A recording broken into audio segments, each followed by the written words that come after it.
অনেকের দেখে না বিস্ফোরা হয় অনেকের। আমি একটা কথা বলছি, একদম সাইন্টিফিক্যালি প্রুফড। পেঁয়াজ আছে না, পেঁয়াজ রস করে ওটা গরম করতে পারেন, অথবা আস্ত পেঁয়াজ গরম করে ওইটা ওই ফোড়ার মধ্যে একটু কাপড় দিয়ে পেঁচে, মানে যখন কুসুম কুসুম গরম থাকবে ওইখানে একটু সেক দিবেন দিনে 2 বার করে।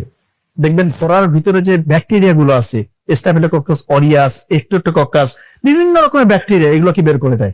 আর পুষ্টা যে ভিতরের দিকে বসে থাকে, ও পুষ্টাকে বাইরের দিকে নিয়ে এসে এটা হচ্ছে মানে ফেটাই দিয়ে আপনার ওই অ্যাবসেস যেটা বলতেছি আমরা আমাদের ভাষায় অ্যাবসেস, মানে যেটাকে বিস্ফোরা বলেন, এটা ইনশাল্লাহ খুব দ্রুত নির্মূল হয়ে যাবে। কারণ পেঁয়াজের মধ্যে সালফার কম্পাউন্ড রয়েছে, এটা অ্যালিসিন একটা উপাদান থাকার কারণে, এবং এটা কিন্তু একই সাথে অ্যান্টিবায়োটিকের মতো একটা রোল প্লে করে। এটা আপনারা করে দেখেন, খুবই ইফেক্টিভ।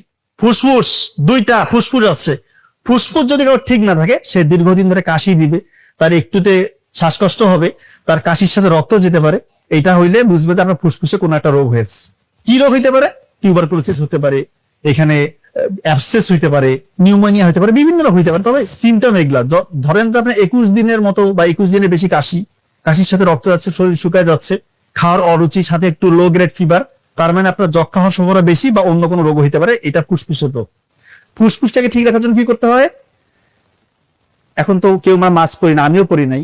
কিছুদিন আগে কোভিড গেছে, কোভিডের সময় সবাই মাস্ক পরতো, মনে হয় গোটা দুনিয়াতে শুধু জীবাণু আর জীবাণু। কোভিড এখন নাই, তার মানে কি অন্য কোনো জীবাণু নাই? কোটি কোটি জীবাণু। এক কোভিড নির্মূল হয়েছে, আমরা মনে করতেছি আমরা মনে হয় সকল জীবাণু থেকে নিজেদেরকে ত্যাগ করলাম। এটা সত্য না। কোটি কোটি জীবাণু আছে যেটা আমরা চোখে দিতে পারতেছি না। তার মানে মাস্কটা পরা উচিত, অন্তত বাসায় তো পরা ঠিক না, বাসায় পরবো না, যে কোনো প্রোগ্রামে করবো না, কিন্তু আমাদের যে রাস্তাঘাটগুলো অবস্থা, যে ধুলাবালি, এগুলোতে বের হলে একটু সেফ থাকতে হবে। আর প্রতি ওয়াক্ত নামাজ শেষে 2-3 মিনিট করে বুক ভরে শ্বাস নিতে হবে। বুক ভরে শ্বাস নিয়ে শ্বাসটা আটকে রেখে ধীরে ধীরে শ্বাস ছাড়বেন, আপনার ফুসফুসের কর্মক্ষমতা বাড়বে ইনশাআল্লাহ। কথা কি বুঝতে পারতেছেন? লিভারটা যদি কারো ঠিক না থাকে, লিভারটা যদি পচে যায়, লিভারের মধ্যে যদি হেপাটাইটিস হয়, বা কোন রকমের ভাইরাল ইনফেকশন, বা যে কোনো রকমের ফ্যাটি লিভার, বলেন ফ্যাটি লিভার হয়েছে, এইটা হলে কিভাবে বুঝবেন?